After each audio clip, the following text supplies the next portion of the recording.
Welcome everyone. Welcome to Webinar Wednesday. I'm delighted that you're all able to join me today. Now, first of all, can you please put your hands up if you can hear me okay? Excellent, thank you very much. And can you put your hands up if you can see my screen, if you can see the slides on my screen, please? Thank you, perfect, thank you. So it's vital as business owners that we understand debtors and creditors and the role they play in the overall performance of our business. From my days working in finance, I saw many a business fail due to having a poor debtor and collection system. Okay, cash flow problems plague every small business owner at one point or another. It's natural to go through the occasional rough patch. However, that doesn't mean that these rough spots should leave lasting damage on your finances. So for those of you that don't know me, I'm Simon Marshall, and I'm a business growth specialist and executive coach. I change lives for the better. I help businesses succeed, but most of all, I help my clients reach their full potential and achieve their dreams.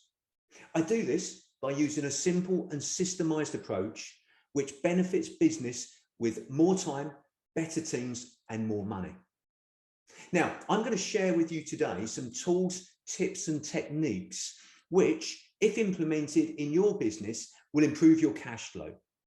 And as we all know, revenue is vanity, profit is sanity, but cash is king, or indeed queen.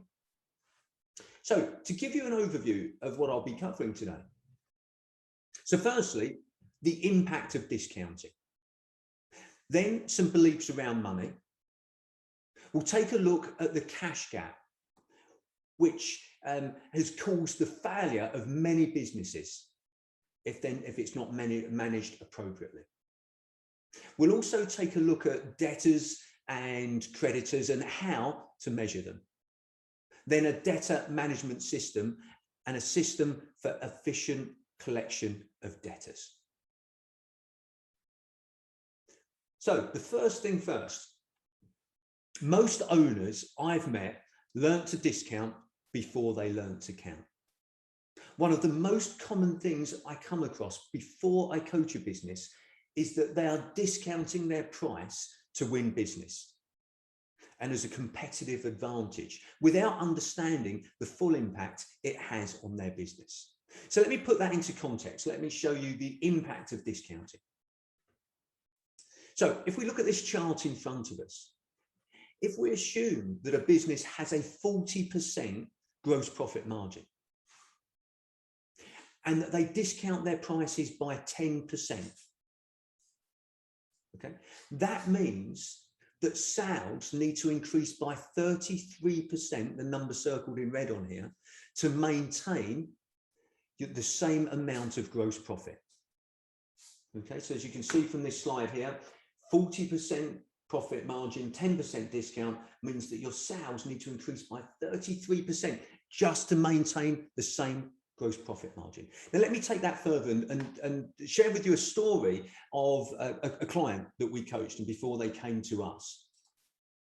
Okay, so a roofing company, before we coached them, they were regularly closing their sales by offering a 25% discount if the customer bought there and then. The average price of a roof was £6,000. So discounting by 25% meant that they were being paid on average £4,500. The average material and labour costs were £3,000. So the profit at full price was £3,000. Okay. Now, what were the average costs when they discounted their price? Okay, type in the chat box. What do you think their average costs were when they discounted their price? Anybody got any ideas? No? Okay. Well, look, it's fairly straightforward. They've discounted their prices. they're still using the same materials, the same amount of materials. So their costs stayed exactly the same. They were still £3,000. Okay, even though they were discounted by 25%. What was ultimately happening was that they were halving their profit. Their profit was £3,000, and now it was only 1,500. Okay, so incidentally, as a price increase, 4,500 to 6,000 is a 33% increase. Okay, so they then needed to increase their prices by 33% just to get back to where they were. Now, by working with them, we changed that. And in fact, they ended up being able to increase their prices. But today, I just wanted to put that into context of how discounting can have a massive impact on not only on profitability, but also on cash flow. Okay, so what I'd like you to do now is to put into the chat box some beliefs that you have around money. Okay, just type anything in, anything that comes to mind. What beliefs do you have about money? Type into the chat box.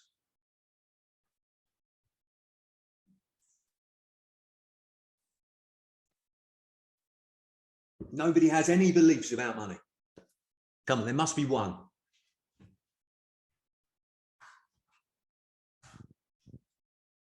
You need money to be happy. Thank you, Helen. Money will make me happy. Thank you.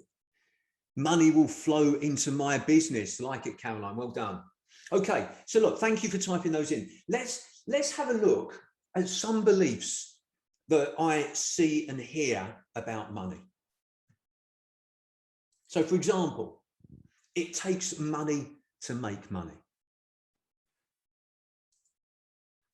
The rich get richer and the poor get poorer. Money is the root of all evil. I can't live a balanced life if I want to make a lot of money. My financial success depends on the job market and the economy. To make money, you must take big risks. Money is the measure of my success and all my worth. Most wealthy people are like Ebenezer Scrooge, selfish penny pinchers. It's a dog-eat-dog world out there, survival of the fittest. In climbing the ladder of success, you have to step on others on the way up. You have to be in certain professions to make a lot of money. Only a few actors, musicians, artists, writers, etc., ever make it to the top. Now, the good news is none of this is true. None of that up there is true. But there's one true thing about money. The longer you are not taking action, the more money you're losing. Okay, so if there's anything you take from today, take action. Take action on what you learned today. Put it into practice. It will stop you from losing money. Action stops you from losing money. Okay. The purpose of implementing a money management program, okay, it's to put you in complete control of your financial decisions.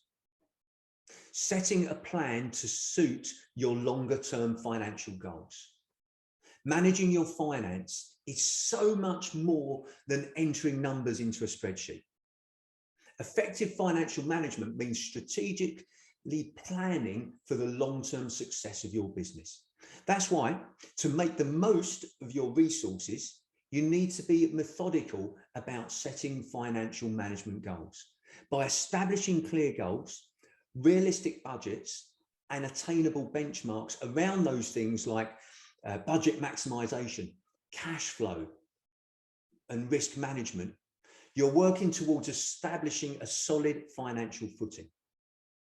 So these things up on screen are a few financial management goals you can start working on now to protect your business in the future. Now, I always recommend to my clients, put the systems and processes in now. You may not feel as though you need them now. Your business may not be big enough for you to think, oh, I don't need some of these things in place. But it's best to put them in place now for the future, so your business is prepared as it grows and you don't hit some of the financial issues that I've seen businesses suffer from and ultimately fail. So let's have a look at what are debtors and creditors. So anybody got an idea of what a debtor is? How do you describe a debtor? Anybody got any ideas on that?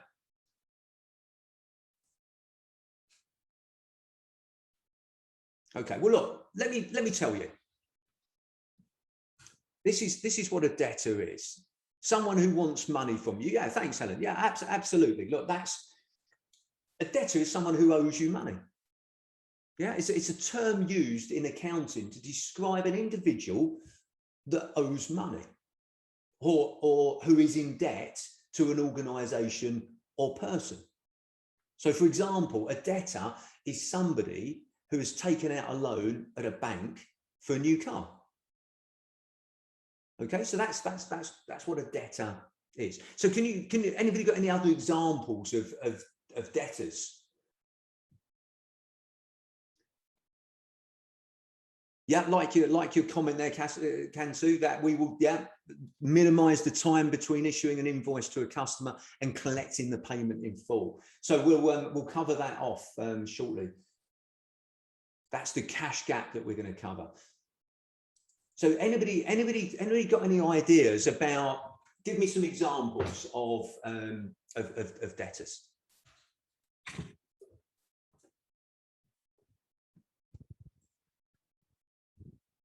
Okay, so some examples here: a haulage company, the bank.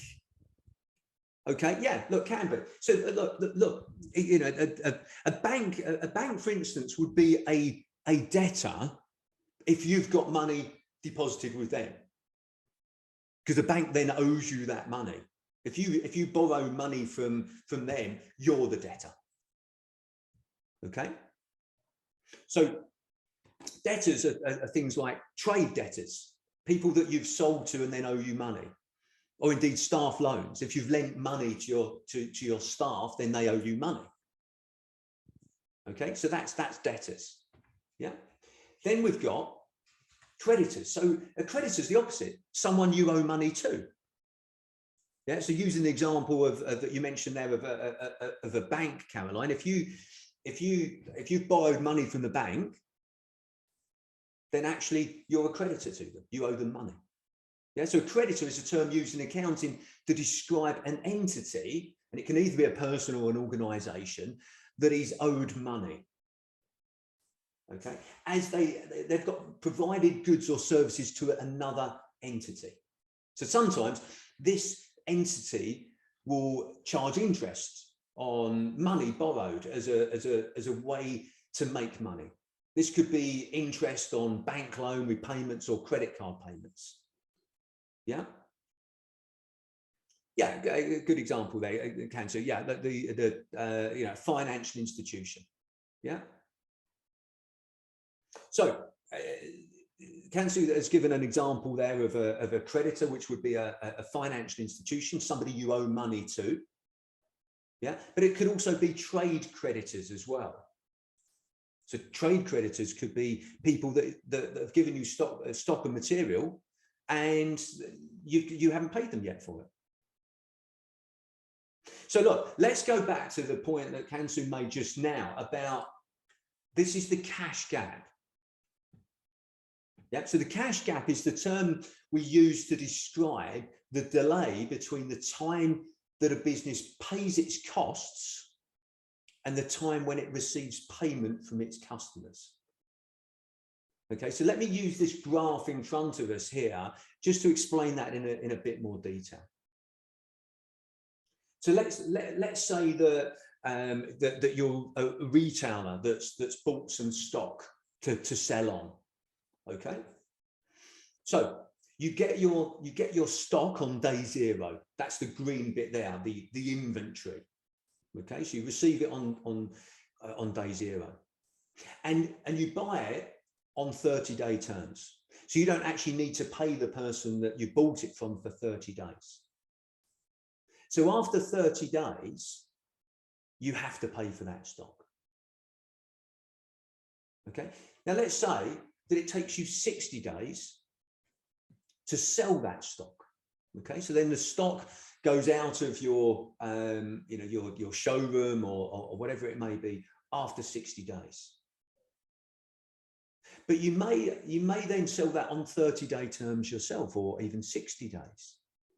So you don't actually get the money for another 30 or 60 days. And if that person then doesn't pay you on time, let's say they don't pay you for 90 days, as you can see, the cash gap on this graph is the bit at the bottom, because you had to pay the cash to the people that you bought the stock from on day 30, but you don't actually receive it back from the people who bought it from you until day 120. So that's 90 days. That's 3 months that you're out of pocket. And that's called the cash gap.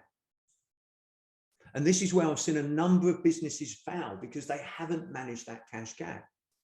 Because one of the problems with this is, as your business grows, if you don't manage that cash gap, it just gets bigger. Not necessarily in time, it could do in time if you're not managing it properly, but it gets bigger in the amount of cash. And if you haven't got a big enough overdraft or loan or cash flow, suddenly you've got no money left, even though a load of people owe you money. Okay, so what can we do to protect ourselves against these kind of risks? The simplest piece of advice is this: be sure you're measuring your cash gap and work on reducing it now, before you're in an emergency situation. Okay, the key message here is that no matter how much revenue is rising, if your cash flow and the cash gap is not managed, you could be heading for a problem. As I mentioned, as an ex-banker, I've seen many a profitable business fail due to not managing the cash gap. So you've been warned. So here are some proven strategies for reducing your cash gap. These are some things that you can actually put into practice. So the first thing is require partial or full deposit on contracts to be paid up front. Okay, so either get some of the money up front when people buy from you, or get all of the money up front if you can. Finish projects so that they can be billed invoiced.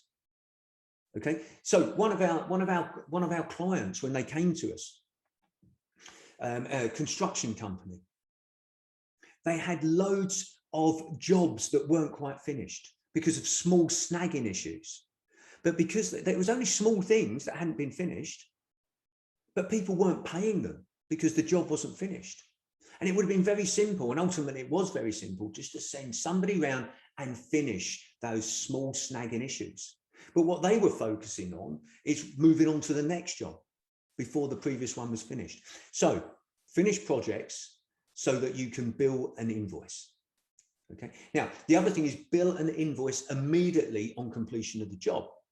Now, that may sound simple, but some businesses don't do that. They might do it at the end of the month. They only send invoices out at the end of the month. They look back, okay, what work have we completed this month? Right, we'll invoice now. Stop doing that. Bill immediately on completion of job. Systemize billing and invoicing process. Okay, put in place a system for sending out invoices and billing. There's plenty of, when I say systemize, the first thing with systemize is putting a process in place for actually doing it. But also there's plenty of technology out there that can do this for you. Use the technology that's available. Complete the billing invoicing process on a weekly basis. Okay, so that's if you're not doing it immediately after you've billed, at least do it on you've completed the job, at least do it on a weekly basis. Now give 7-day terms instead of 30 days. There's something, for some reason, we seem to get into this natural thing of giving people 30-day terms. Why? Why not say I need payment within 14 days or 7 days even? So have a look at your usual terms and reduce them. Send multiple bills invoices with increasing demanding tone at 14, 30, 45 days. Okay, that's just to remind people if they haven't paid you. Now, don't forget, they may have 30 days to pay you, but it's within 30 days. Okay, a lot of businesses see 30 days and think, well, okay, it's due within 30 days, I'll pay it a week after that or something. It's due within the 30 days. So you're quite right to remind them that it's due for payment. Give a 1 to 2% discount for early paying of invoices. Now, you might think here, right, Simon, maybe you've been a bit contradictory here. You've told us about the impact of discounting, and now you're suggesting we discount. But what I'm suggesting here is actually, what's the cost to you of lending somebody that money? Because that's what you're doing. If you're not getting payment straight away, you're lending them the money.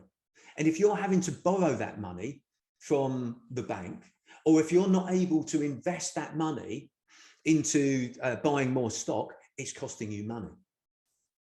Now, a 1 to 2% discount will more than likely be a lot less than it's costing you to lend them that money. But before you do it, work it out, do the calculation. Add and collect interest on overdue amounts. So if people don't pay you on time, have a clause in your contracts that says, this is the interest rate that you'll be charged if you don't pay on time. But very easy way of doing it. Outsource the entire billing invoice process to speed up receivables. So there's businesses out there, bookkeepers, etc., will do this for you. They'll do your billing and invoicing for you. They'll chase it up, make sure that you get payment in on time. Reduce inventory by using low inventory trigger points.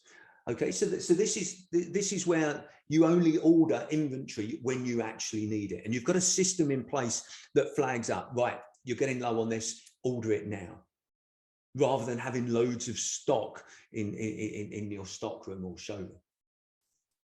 Buy inventory on consignment and pay when sold. So some suppliers will you'll be able to negotiate with them and say, is it okay that I pay you once I sell it? Now, it might be surprising, but some suppliers do that, and negotiate longer term with vendors. So if you can't get it on consignment and pay when sold, if they offer you 30-day terms, ask them for 45 or 60. No harm in asking, and you're reducing down that cash gap. So what we're going to look at now is what we should be measuring in relation to our creditors and debtors. So here are a few things that I would recommend that you measure on a regular basis. So the first thing is average debtor days. On average, how long is it taking for people to pay you? And I'm going to share that calculation with you in a minute. Also, the next thing here is the value of outstanding debt at certain time points. So how much of your debt is 30 days overdue? How much of it is 60 days overdue? How much of it is 90 days overdue? If you measure these things, you're focused and you understand what your cash position is and who owes you what. And if you measure it, there's a lot more chance that you'll take action to do something about it. So that's for debtors. Then for creditors, it's the same really. Average creditor days. I'll share that calculation with you in a second. So that's how many days on average it's taking you to pay people. And then the same in terms of the value owing, 30, 60, 90. What's that telling you? Debtor days by client or service type.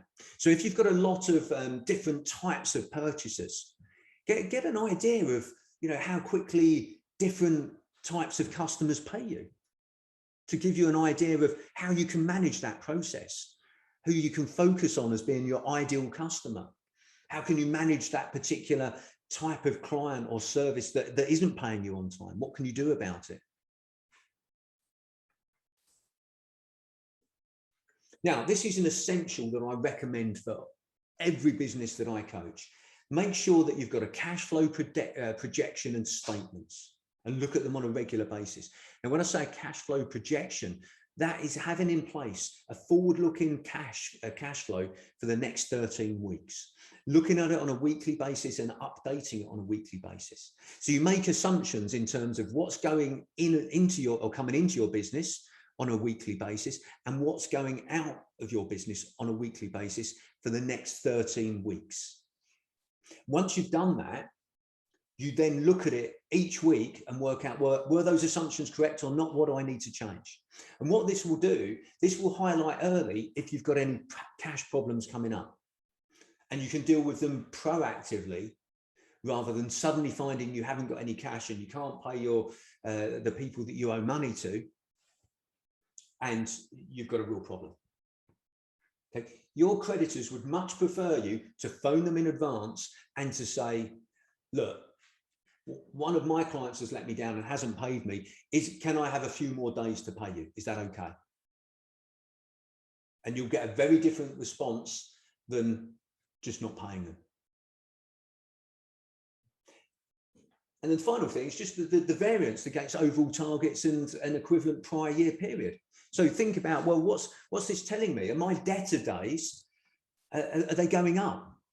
If they're going up, they're getting worse. Yeah, people are taking longer to pay you. Yeah, if your creditor days are going down, they're getting worse. Okay, what I mean by that is you're paying people quicker. That's worsening your cash flow. So if your average debtor days are 15 days, but the average credit terms that you've got are 30 days, you're potentially paying your creditors too quickly. You could get another 15 days of credit. So have a look at what the numbers are actually telling you. So let's take a look at debtor days. Okay, debtor days is the average number of days required for a company to receive payments from its customers. So a larger number of debtor days means that a business must invest more cash in its unpaid accounts receivable. Okay, while a smaller number implies that there is a smaller investment in your accounts receivable. Okay, and that therefore more cash is being made available for other uses. Because if you collect your cash quicker, then you can use that for other things. You can use it to pay off your overdraft. You can use it to buy more stock. You can use it to invest in other things, other businesses. The size of the debtor days experienced by a company is driven by a number of factors. Okay, and it's things like industry practice. Okay, customers may be accustomed to paying after a certain number of days, irrespective of what the seller demands as its payment terms. And this is especially common when customers are quite large. Okay, the other thing is early payment discounts. A company may offer substantial discounts in exchange for early payment, in which case the cost of the discounts must be considered. Okay, there's nothing, billing errors. If a company issues incorrect invoices, it can take a substantial amount of time to correct them and then issue a new invoice. So make sure that your invoices are accurate. And then you've got credit practices. If the credit department issues excessive credit to customers who are clearly unable to pay, this will increase the number of debtor days as well as lead to more bad debts and write-offs. There's another thing here that can factor to take into account: investment in collection staff. Yeah, the amount of money, training time, and technology aids invested in for your collection staff correlates closely to the amount of cash collected in a timely manner. So in other words, if you've got an accounts department, make sure that they're trained and that they've got all the technology aids that they need to be able to efficiently collect the debt. Now, this is the calculation of debtor days. Trade receivables plus your annual credit sales, divided by your annual credit sales, multiplied by 365. That equals your debtor days. Yeah, so the number of debtor days should be compared to that of other companies in the same industry to see if it's unusually high or low, or alternatively, the measure can be compared to benchmark companies located outside of the industry to obtain the highest possible target figures to set as a goal.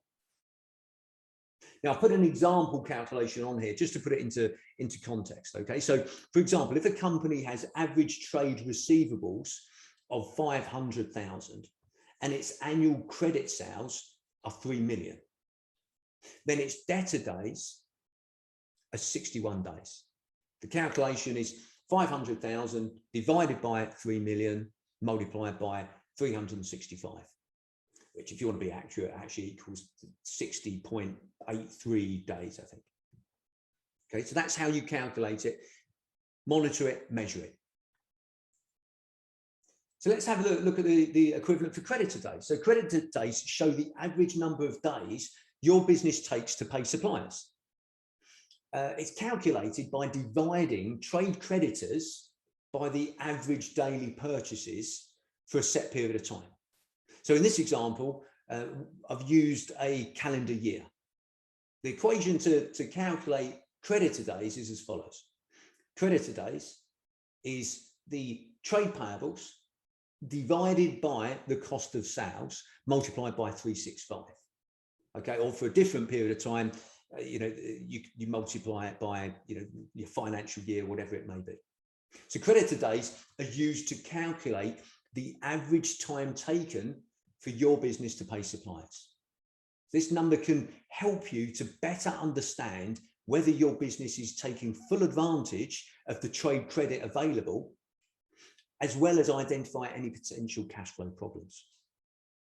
So bigger businesses with plenty of negotiating power may have relatively long creditor days, yet offer short payment terms to their debtors. Most businesses want to improve their cash position, so they work towards offering less credit than they take. Now, I want to share with you, when you put all of this together, how you can put it into a report so you can easily see what's happening. So I'm going to show you an example of an aged debtor report. An aged debtor report or aged receivables report lists all unpaid sales invoices, okay, showing you the overall amount of money you're owed at a given day, broken down by customer. So most accounting software has an aged debtor report function, which lists the total amount of debt. So when I say debt, I mean unpaid sales invoices by month, giving you a breakdown for each customer. You can then drill down to see the invoice number, amount due, and the dates that the payment is due. Okay. It will also show you any invoices that are past the invoice due date and are therefore late, not in line with your invoice payment terms, and need to be chased up with the customer. Yeah, so your aged debtor debt is a measurement of the total money you're owed by your customers, and the time it takes for customers to pay on average is measured, as I say, by the debtor days. So a key performance indicator, or a KPI, that is critical to any business's cash flow is the number of debtor days. So bringing in a healthy number of sales is key to good cash flow. But you also don't want lots of old debt in the business if your customers fail to pay their bill.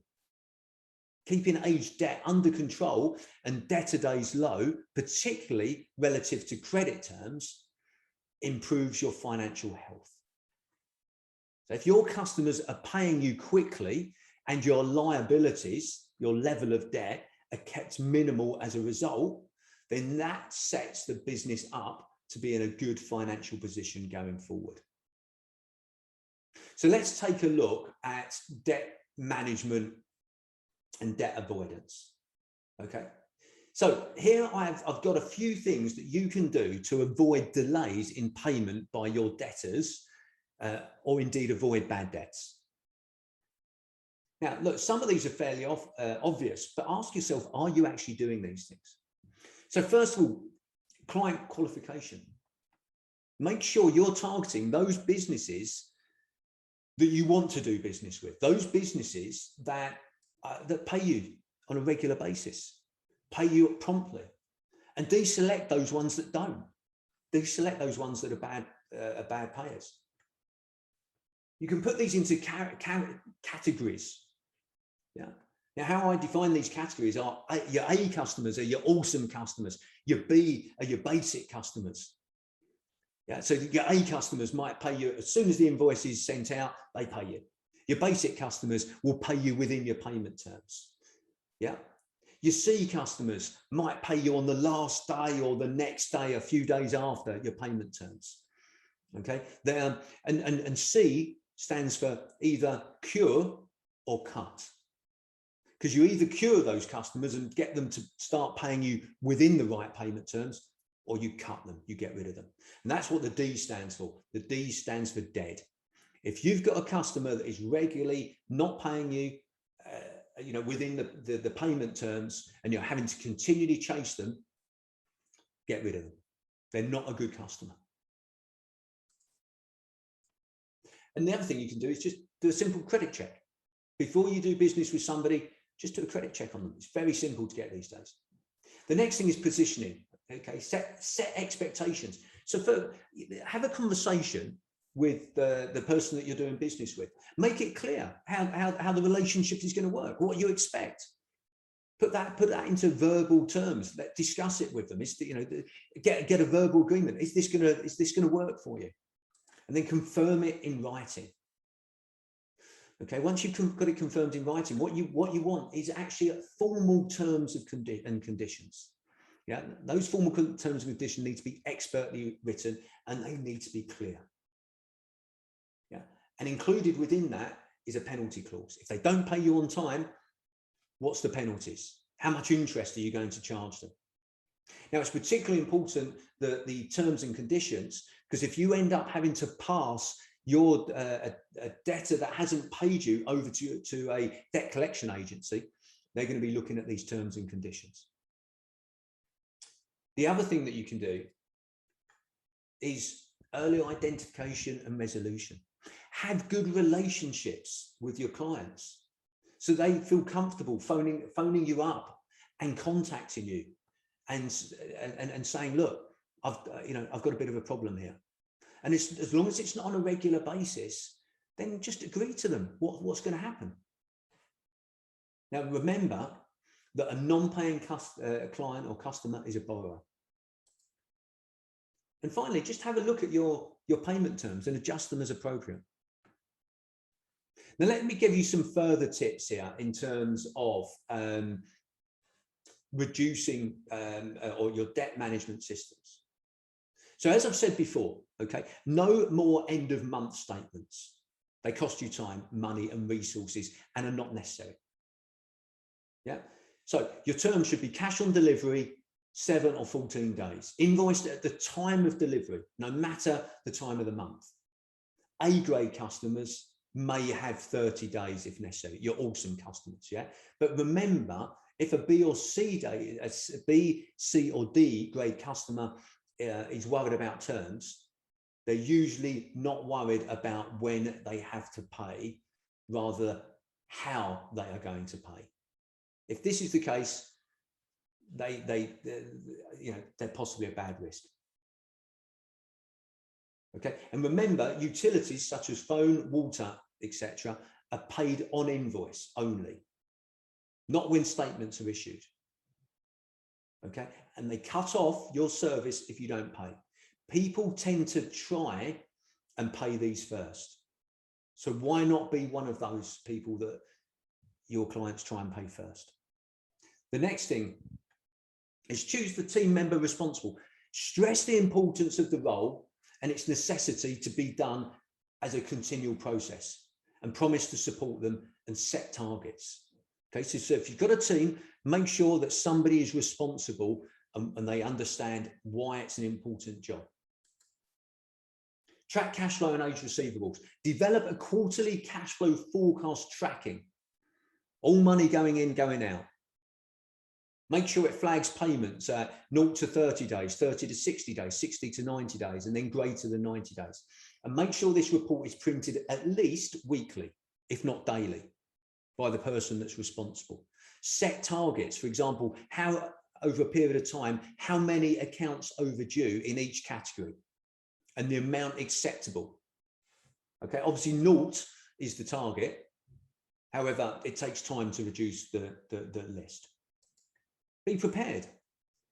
Have all the information you need: amounts, invoice numbers, copy of the invoice, contract notes from previous phone calls.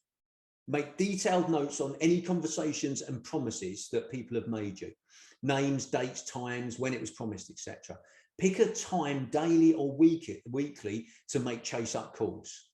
Yeah, block them out in your diary to phone people that owe you money. No interruptions. Set out your rules. Develop an escalation policy and stick to it. Now, know exactly what to say. Develop a script for each call. I'm going to share something with you in a minute. Develop a standard letter for sending after 3 calls. Use the 3 Fs: firm, fair, and friendly. Develop a script for each call when you're chasing and each standard letter.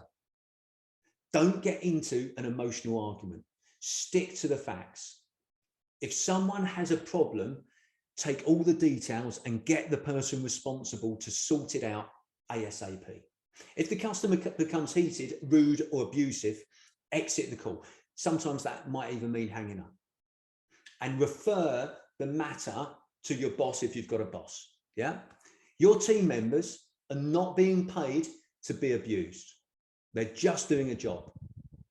If this happens, the boss must ring up this person and challenge this person ASAP. Insist on an apology to your team member. You must support your team. And to avoid this problem in the future, you may need to change these particular customer terms to cash on delivery or choose not to deal with them at all. Follow the contract. Consistency of contracts is key. Yeah. Do what you promise. Don't avoid the problem. Get on with it. Remember, under contract law, at the time of sale, they have agreed to pay you for your product or service on the terms you specified. If they haven't, they've broken the contract. So some clients may be under significant financial pressure, either on a personal or business front. A payment solution may need to be arranged. Okay, the client needs to admit they need help to pay. The right blend of empathy and responsibility is needed. Get the payment plan in writing and signed off by both parties. Okay, it's better to help someone through and be paid than to alienate them and not be paid. At a certain stage of the process, usually after the 3rd call, be prepared to put the customer on stop supply. Enforce it. Don't allow customers to rack up more debt if they are bad payers. Teach them your way of doing business. Okay. It's not surprising how many businesses will pay the bill when they need something. And never tell the gatekeeper that what I mean by the gatekeeper is whether it be the receptionist or whoever answers the phone, that they on stop supply. Always inform the owner of those or those responsible for accounts payable. If more orders are placed with you, phone the person who placed the order and inform them that you're unable to supply and they should talk to the manager. Okay, and step 9 in this is review. Regularly review the call sheets and identify businesses that are habitual bad payers. Put them on cash on delivery, or at least reduce their terms. Possibly choose not to deal with them. And if necessary, contact a collection agency. So if we put that all in a flowchart type of form, yeah, What we're looking to do is put your rules of the game for clients and your positioning statement in place. And this is the type of thing that it might look like. You might have a call one. Call one will be something like 2 days after it's overdue. Yeah, 80% of overdues will be paid due to oversight or the fact that you've run. Yeah. Then you might have in your process a second call, 1 week after the first call. So 9 days over the overdue. This call is important that it shows you're on the ball and not going away. Always go over what was said in the previous call and what they promised to do. This puts you in control and the customer feeling guilty for not for being caught out. Then you might have a third call. The third call might be 1 week after the second call. So 16 days after the overdue date. Or certainly no later than 2 days after they promised an action. You know, so their action might be, I'll do a bank transfer tonight. 2 days after that, if you haven't got it, phone them again. Put them on stop supply, if necessary, and inform them that it will be lifted as soon as payment is received. Always go over what was said in the previous call and what they promised to do. Yeah. Ask if there is any problem with the payment. Bring any problems to the head, and also challenge them, you know, so that they don't lie. Yeah. And if there's a problem, refer it up the line if you've got somebody you can refer up the line to, and think about a payment plan. Then the next step you might take is to send a letter 1 week after the third call. This is where it starts to get a bit more serious. Outline contracts and failure of commitments made on previous dates. Stress they're already on stop supply. State that if the payment is not made, or if you have not heard from them by a certain date, the matter will be passed to your debt collection agency. Allow time for post weekends and a few days to organise themselves in the time frame that you're giving them. Okay, if by this stage they've failed to deliver on promises and failed to react to the letter, resolve the matter. Don't mess around anymore. It's better to get 80% of what you're owed rather than 0% never. Okay, at least you can cover your for your costs and keep the cash flowing forward.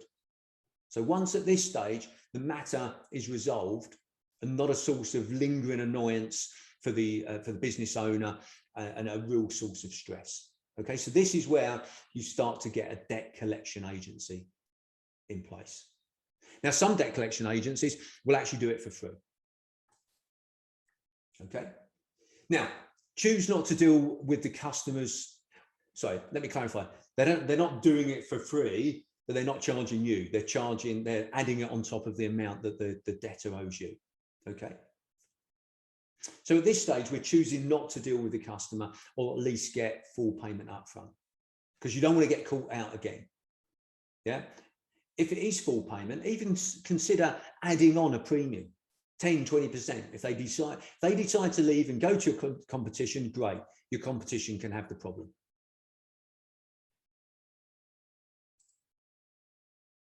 Now, I mentioned debt collection agencies. Okay. Now, these are specialists, okay, in fast, effective, and customer-orientated credit control and debt recovery. They only do one thing: payment chasing. Yeah. If it gets to this stage, pass it over to them. Okay. And as I say, you know, sometimes debt recovery and debt collection is free. There's no cost to you. Okay. You won't be asked to pay any charges, commission, or fees. They'll just get the debtor to pay their costs in accordance with the late payment legislation. Okay. Many of the invoices are paid immediately. Okay. Just by getting a debt collection agency in place, over 50% are paid within 7 days, and over 80% are paid within 14 days. just because they know that you're serious. And as I say, you receive 100% of the invoice sums you're owed, whether it takes 1 day or 14 days to recover the payment. Okay, so you could have monthly arrangements. You could have a DMP. Okay, you could put that in place, and you know, they'll agree to pay you on certain terms. Okay,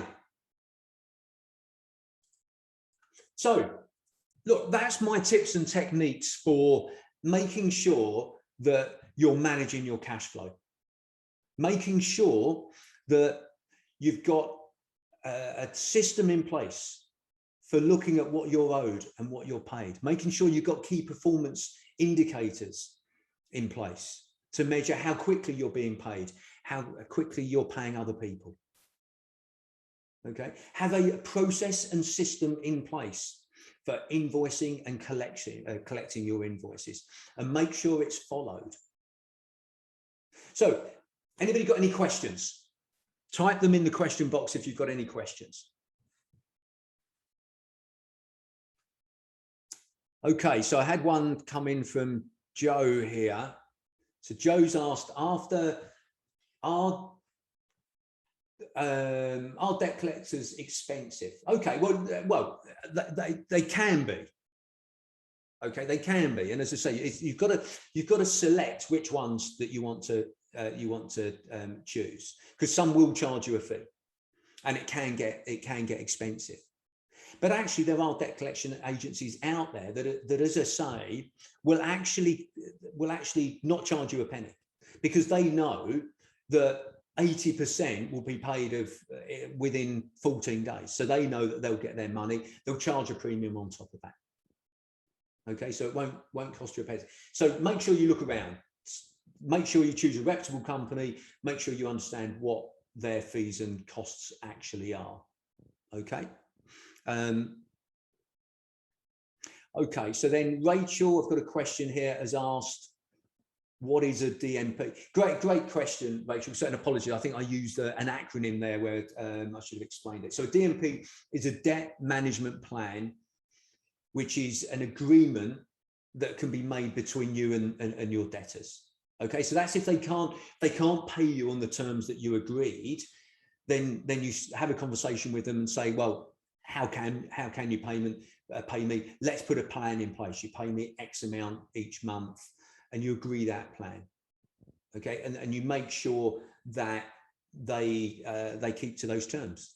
You write it out, you both sign it, and you make sure they agree to those terms.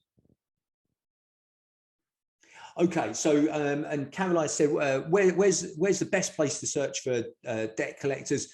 Good question again, Caroline. Look, my first recommendation would be go to your local Chamber of Commerce. Okay, get recommendations. There may be one that's a member of your local Chamber of Commerce. You can ask the chairman of your Chamber of Commerce who they would recommend. So yeah, that would be my best suggestion. But if anybody wants any suggestions, then please come to me. I've got people that I can recommend for these services that my previous customers have used. Okay, look, so thank you for those questions. Look, what I'd like to do now is just make you aware of future webinars that we're running. Firstly, and most importantly, Action Coach are teaming up with Children with Cancer UK to aid in their vision of a world where every child survives a cancer diagnosis. Okay, so I'm hosting a business growth event called Sales Rich, where 100% of the ticket price will be donated to Children with Cancer UK. Okay, and you'll learn valuable skills, sales skills to grow your business, boost your local economy, and contribute to children with cancer. Okay, so that's on Wednesday, the 22nd of September. My next webinar is on the 29th of September, focusing on tips and techniques to turn your phone leads into customers. Like this one, this one's it's free. So and look, you've got the codes up here. Scan them. You can get onto my events page to see what's available. Okay, and then next we've got a 90-day planning workshop. Okay, free for first-time attendees. Growth Club, if you haven't joined before, it's about setting a plan for the next 90 days. It's your roadmap to your success. Okay, and what we'll do is we'll inspire you and we'll assist you in building a step-by-step, practical, relevant, tailor-made action business growth strategy to help drive more profits into your business. Okay, and then we've got my monthly 6 steps, again, free seminar to a better business. Okay, so this is about the building blocks, and it uses our 6 steps method that teaches you how to maximize the value of your business, from improving your lead generation to increasing your average pound sale. Okay, and you walk away with knowledge and the confidence to move forward stronger than before. And as I say, that's completely free. And finally, don't forget to, if you haven't had one before, scan the code and have a complimentary coaching session on me. Make sure you take advantage of that offer. So thank you everyone for joining. I do appreciate you joining these webinars, showing your support, hopefully getting something that you could take away from it and action into your business right now. Now, if you've enjoyed this webinar and you found it useful, please give me some feedback. Tell me how it went. Post something on LinkedIn, post something on Facebook, on social media about how much you enjoyed it. Tag me in. You know, if you've got any ideas of events that you'd like to be covered in the future, let me know and I'll try to build them into things that we cover. And finally, thank you and make good things happen.